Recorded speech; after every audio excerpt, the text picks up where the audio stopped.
Hello and welcome everybody. We are in BBL Season 8. This is Week 4, and tonight I will be playing as the Atlanta Royals, who have had a rough start to the season. A total of, I think, 10 runs scored, including the multiplier, in 3 games. 0-3 record. But there's always a chance to turn it around. This week we're taking on the Chicago Cubs, who by contrast are one of the top teams in the league. I believe they have a 3-0 record to start out. They are the third highest scoring team in the entire league at this time. Coached by several-time veteran Wizard, who also went to the playoffs last season. As far as predictions for this game, it is pretty clear-cut. It is, as usual in my games, a very lopsided affair, and in this case, it is utterly lopsided in favor of the Cubs. We have all 14 predictors this week have chosen the Cubs to win. Nobody has chosen the Royals. There's officially one Royals pick there, but that is Crazy 8's stand-in, so that other people can predict off of it. I assume he is predicting the Cubs as well. We also have 5 different coaches have picked the Cubs as their lock to win. So, basically, if the Royals win this week, it is going to be the upset of the season, probably. As for me, I am on that train. I do think the Cubs are going to win because this is a top 3 highest scoring team in the league in the Cubs, facing a top 3 lowest scoring team in the league in the Royals.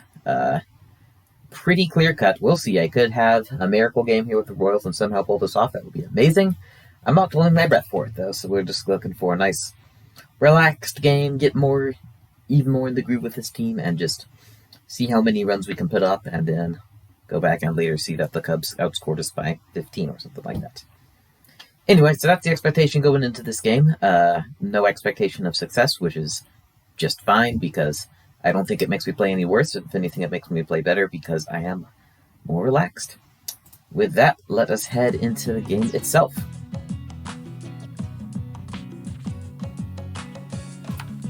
Alright, rolled it just a minute earlier on stream. Haven't checked the good bad days yet, but I did that to get the preview picture. Alright, Julian Uncle's not having a bad day. Good start. Let's see, Vincent Sweet is 1 ball down on fielding. That's not an issue. Ooh, okay, this could be big. Lena Eng up to 10 hitting, and she already has decent power to start with, and 7 running, as well as a fielding boost. Sort of like Ahmed Khan with better fielding is what it looks like here. So this could be very big for today's game. We'll see. Keisha's normal, Scotty's normal, Chucky's normal. Alright, no major bad days. One potentially big good day in Lena. We'll see. I don't trust the good days too much, but with Lena's skill sets, there's a good chance that this could come in some big ways this week. I don't think that I want to change my lineup at all. I think it would mess with the synergy of the lineup if I put Lena any higher. 5th will be fine. As for the lineup, we were having some discussion of this in the Discord server, leading up to the game tonight, especially Ace disagreeing with my choice to put Julie lead off, so I figured I'd go through and just explain my reasoning here behind the way I put the lineup the reason why I put the lineup this way. Ultimately, my goal here is to stack the top of the lineup, get as big of an offensive push as I can at the beginning, and then stick all my weaker hitters near the end. Last week that backfired because all my weaker hitters were the ones getting hits and my top hitters weren't really getting on base. Julie went 2 for 4, Wing went 1 for 4, etc. But the idea, Julie's leadoff. If some of these guys get on base, then she can drive them in ideally, otherwise she's easy to get on base. And maybe even get 2 or 3 bases for an easy RBI later. Then Wing and Scotty, my 2 low-power, high-speed players, just looking to get on base, and Julie on base might help with that as well. Then Keisha Phillips as a strong all-around hitter, looking to get a deep drive there to score a couple of my runners, and then herself be ready to score on Lena and Molly, my other 2 best power hitters. Lena in particular could get some nice RBIs this game if things go well with her batting boost. Molly, the last of the main group with only 3 speed, but does have the bat to hopefully drive some runs in.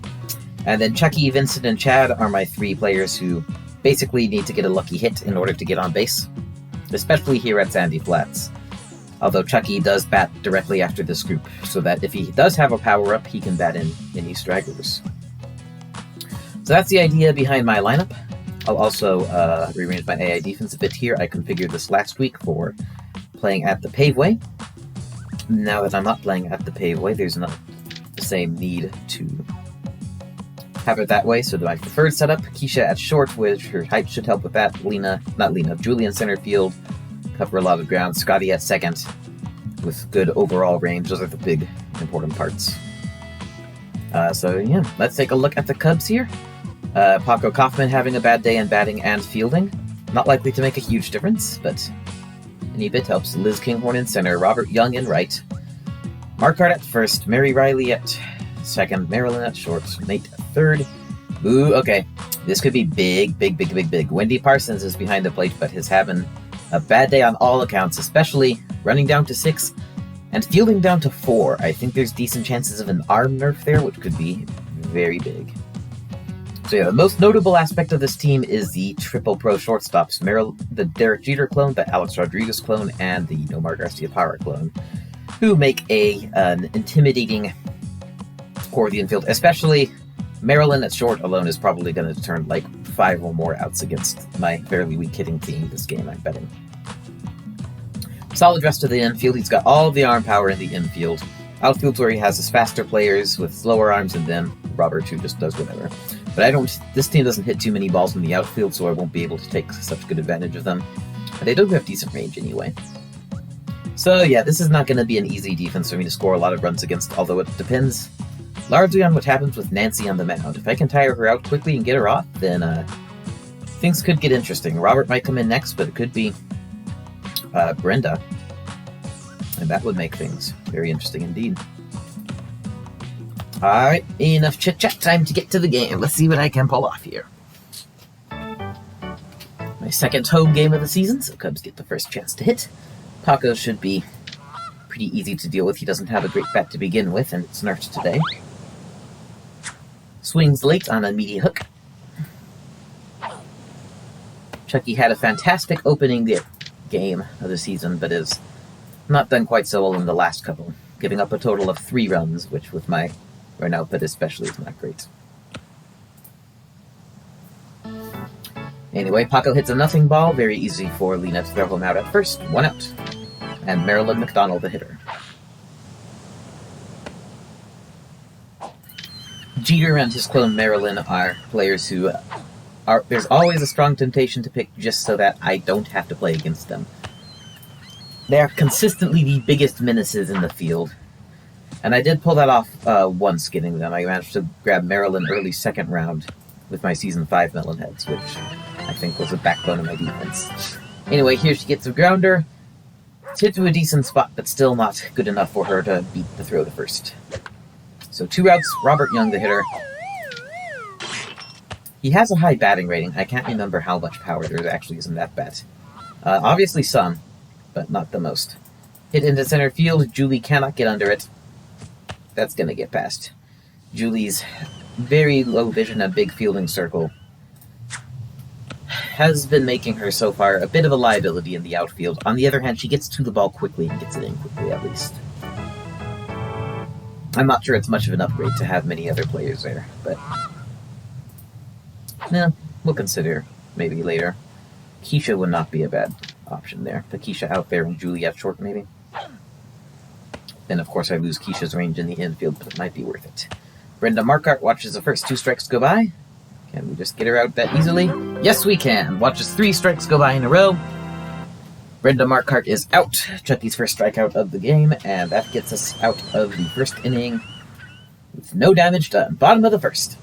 Royals looking to get on the board, starting with Julie Dunkel. Looking for a big hit here with power. Unfortunately, she just hits a little ground ball instead that even she cannot outrun. First out. One of my big problems with this team is that I don't yet know how to harness Julie effectively. I had the same problem with her clone, Henri Deschênes, a few seasons ago. I just can't seem to hit very well with them. Henri went, 6 for 6 with 3 home runs and a double last week to win the AL Batter of the Week award. If I could muster that sort of output with Julie, this team would be looking a lot better. Instead, she was the first out on a dinky grounder. Wing's going to be the second out. No, not the second out. Maryland drops it. Wing gets the first safely. All right, first hitter on the base paths. That's good, at least. Scotty Roth, the hitter.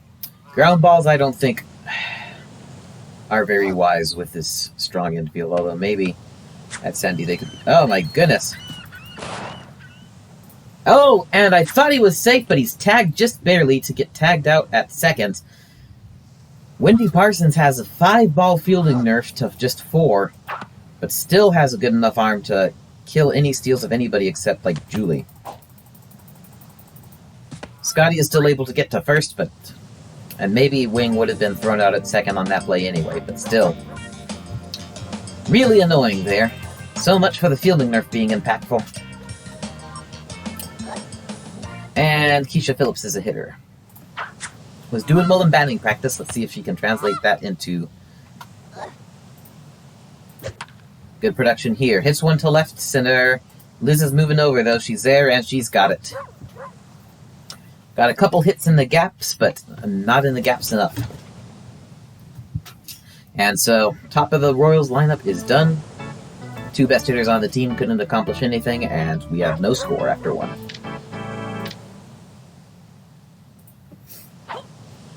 Liz Kinghorn leading off the second inning for the Cubs.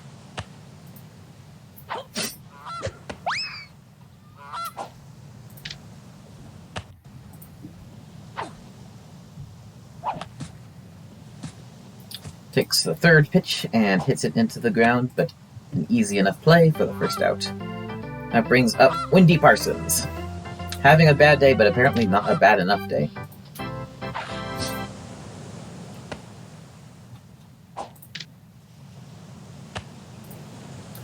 That getting tagged out at second after Julie just lamely grounded out was definitely a frustrating way to start my game. 0-2, and Wendy swings and misses for strike 3. Second out. At least so far, the Cubs haven't been doing too much damage on offense. And now we're at the relatively easy part of their lineup. Mary Riley has, I believe, not a home run power bat, and she is very slow. And we're playing at Sandy. She shouldn't be much of a threat. In theory.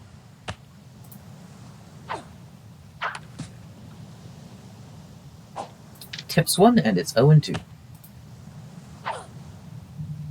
And swing and a miss for strike 3. Chucky's third strikeout of the game. 20 pitches through 2 innings, not the best efficiency here, but getting the job done so far. Royals are retired. Cubs are retired with no casualties going into the bottom of the second. No score yet.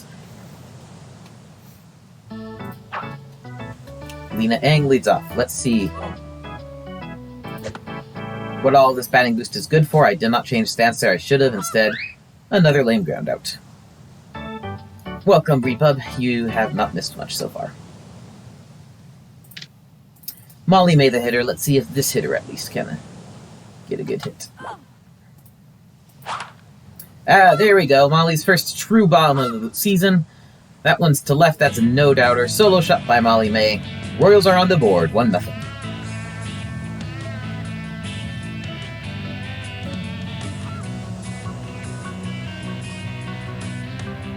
.288 feet.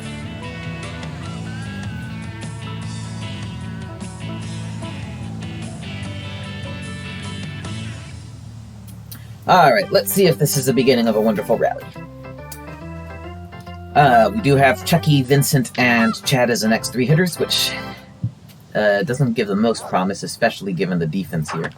Lots of arms in the infield, not a lot of speed at the bottom, or power at the bottom part of the lineup. Not enough speed to beat out dinky hits. And so, yeah. We'll see. Almost a perfect hit there by Chucky for a single, but curve just foul. That's a pop that's gonna land, but gonna be thrown out at first anyway, except... Oh, never mind! Marilyn sends one flying off of Brenda's head. Robert and Mary not getting it done, except... Okay, never mind. Robert can throw the ball.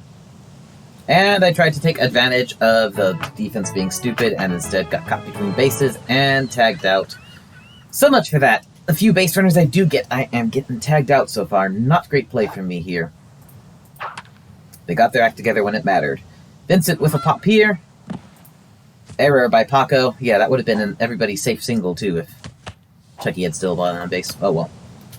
Single for Vincent, though. And once again, it's the bottom part of the lineup that's getting it done here. Getting the good enough hits to get people on base while the big hitters are just floundering for the most part. Chad up now.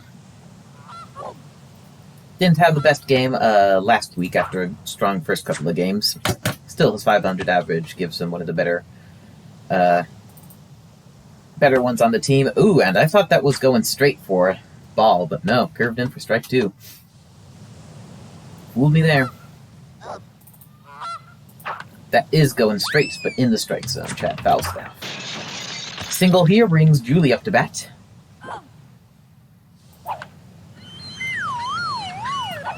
Fouls another one off. 1-2 still the count. And hits a sharp liner, but Maryland is right there. That's going to be an easy third out. In fact, yeah, if Chucky and Vincent had... If Chucky had still been on second there, then that might have been a double play, so maybe a blessing in disguise.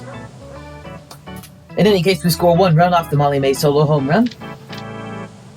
Bottom part of the lineup shows that, yeah, they can get some things done. Although maybe batting all 3 of them together at Sandy Flats isn't a good idea.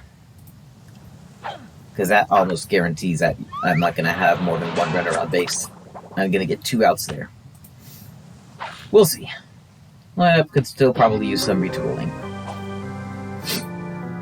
Nate strikes out on 3 pitches for the first out, and Nancy Chin, the hitter. I think this is the last freebie before we get back to the top of our lineup. Although, Paco's up first at the top, so that's not too bad. I do get the coveted more juice from that strikeout. So Chucky does have that lifeline if he turns out to need it, and it looks like he very well might today. In fact, we're going to go and use it now. After this strikeout. Got her with a big freeze. That'll be Chucky's 5th strikeout of the game. Doing well on the mound so far, and Paco Kaufman the hitter. Juice up. He did put the bat in the ball in the first inning. Hit the ball in the loosest sense of the word. It traveled about 1 foot. And it was an easy out. Hits it slightly farther this time. Ooh, that could cause problems, actually. Chucky going to get it, but does get it to first on time to end the inning. So, once again, no hits for the Cub. Here in the third, going into the bottom of the inning. Top of the lineup is coming up. Let's see if they can accomplish more this time.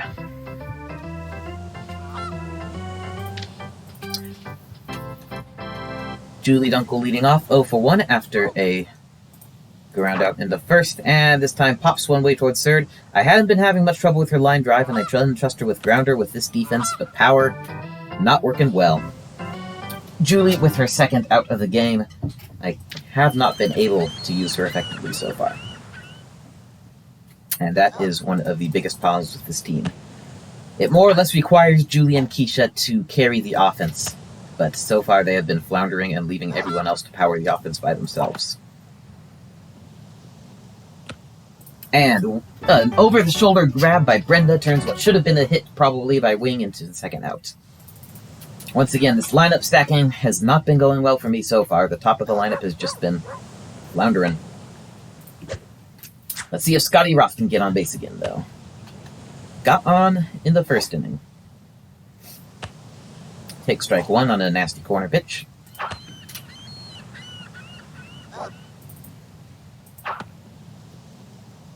And that's going to land foul. Brenda cannot get to it in time. 1-2 the count, I believe. Yes, 1-2.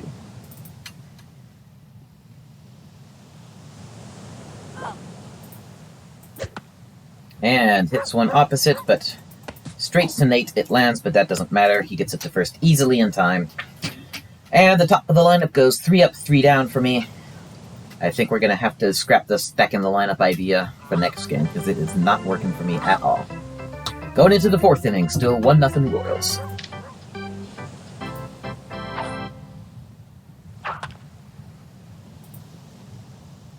Nice hit by Maryland, which lands in the outfield. Julie is there, though, to get it on the 1-hop and hold her to a single. Robert Young, the hitter. Now we have to be careful. We don't have a big hit here that bats in some runs. On the other hand, this does maybe open the potential for a double play if we get lucky. Not a hit like that, though. There, we're just doing damage control.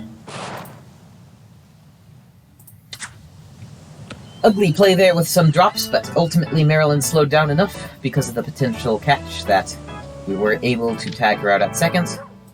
So Robert is safe on a fielder's choice. 1 out. Runner on first.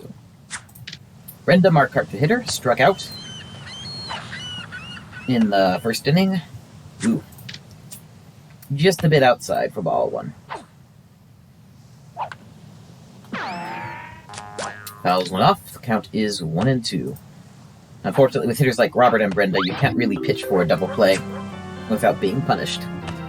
Strike. We'll go for the strikeout instead, and Brenda does strike out for the second out. Chucky's 6th strikeout on the game. Liz Kinghorn is now the hitter. With her not having a great bat and Robert being pretty slow, it doesn't seem like we're in too much danger at this point. 0-2 is the count. Unfortunately, we have filled up all of our pitching power-up slots with actual power-ups instead of more juice. So, no chance at the juice boost. And Liz strikes out, so we are at least getting things done well on defense here. Let's see if we can start accomplishing things on the other side of the coin. Keisha Phillips up 0 for 1 today. She actually is 600 on the season, which I believe is the best average on the team right now. So we'll see if she can get a hit here to lead things off. That's straight into McDonald territory. First out. Julie and Keisha combining to be 0 for 4 so far this game is a very good explanation for why I'm struggling. Lena boosted to 10 batting. So far has not been hitting like it. Fouls 1 off here. It's a nice liner up the middle, but that doesn't look like 10 batting to me. I don't know. And good chance it's the first... No, not an out. Liz throws it into no man's land, and Lena is able to make it to first. 1 on. 1 out for Molly May. Hit a home run in her first at-bat. Another one here would be the sort of very nice thing that never seems to happen to this team. Low one's outside for ball 1.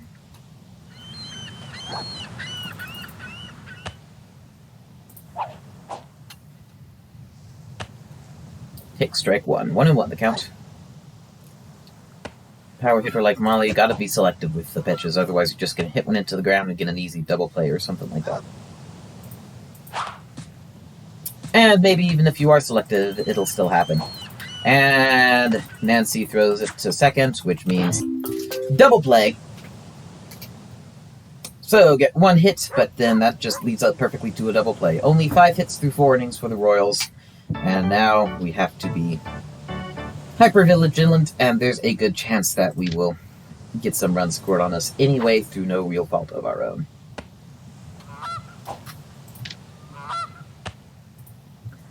Top of the 5th, it's still 1-0 Royals. We only get 1 more chance to score, and it is Chucky, Vincent, and Chad due up in the bottom of the inning. Not a great situation.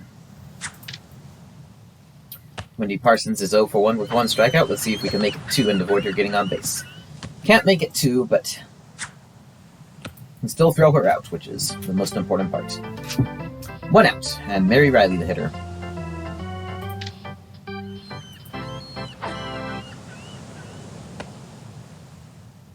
That is low and outside for strike 1. That should have been strike 2, I think, but it was called ball 1, so what you gonna do? Hits another one. Molly is running away from the ball and being supremely unhelpful. Fortunately, Mary is slow enough that Chucky can't even run back to the mound to minimize the stamina loss from making the throw. 2 outs, Nate Kowalski.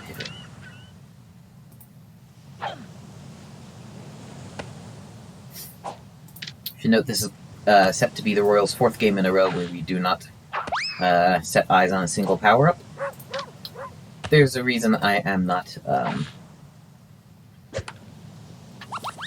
I was not big on the idea of taking power-ups too highly into consideration when drafting or when planning strategy, and this is it. I don't know about anybody else in the league, but I can never plan on power-ups. And third out easily enough, so we are able to hold the Cubs down in the 5th. Royals looking for some miracle hits here to actually get more runs on the board. Chucky Flinder, the hitter. If we get one hit and avoid a double play, then we do have Julie up, who at least has the theory to hit a 2-run homer. In theory, has the ability to hit a 2-run homer. Hasn't been, that sort of power hasn't been showing up from her so far. Chucky will be an easy first out to second base. Vincent Sweet is up. He did single in his first appearance at the plate today. Pops one towards right field. It looks like Robert's under it, though. He's going to catch that, I think. Yep. All right, 2 up, 2 down very quickly. Nancy hasn't even hit 40 pitches yet. We're in the 5th inning. Probably about to be out of the 5th inning. It has been a very good job by the Cubs pitcher. Chad is up, once again swinging at the first pitch, and apparently that was a mistake. 3 up, I think 3 pitches, 3 down. Nothing doing for the Royals in the 5th. We only make it twice around the lineup. Our final run total is 1. Let's see if we can keep it at least a win against the AI.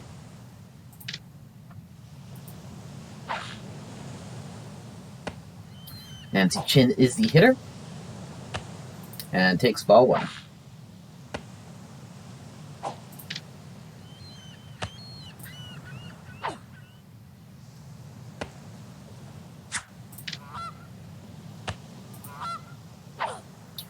And Nancy does not swing at a single pitch, just watches them all go by and eventually racks up 3 strikes. First out, Paco Kaufman is up. Absolutely cannot let him get on base, or we are in big trouble. Swings and misses at strike 1. Despite his hitting nerf, he has been good at avoiding striking out so far this game. Well, the Cubs' home field is Casa, if I'm not mistaken, so that's even worse than having if Sandy was their home field, so yeah. Cubs are in good shape. They can hit well, they have a solid defense, especially against a team like this. So, yeah. Anyway, 2 outs. Unfortunately, we do have Marilyn McDonald as a hitter. Could be dangerous. Fortunately, she lays down a bunt. It doesn't go far. Lena has it. Chad catches it. No disasters coming in the 6th here. We are able to get through the game without incident. Game over. It was a short one. Final score, Royals 1, Cubs nothing. We would take the win against the AA, and we're happy with that. Around the league picture, let's see. Giants for 10 runs. Rocky shutout. Cardinals for 12 runs is the biggest result. Melonheads wanted this 5, which is nice. Would be nice if that turned out to come true.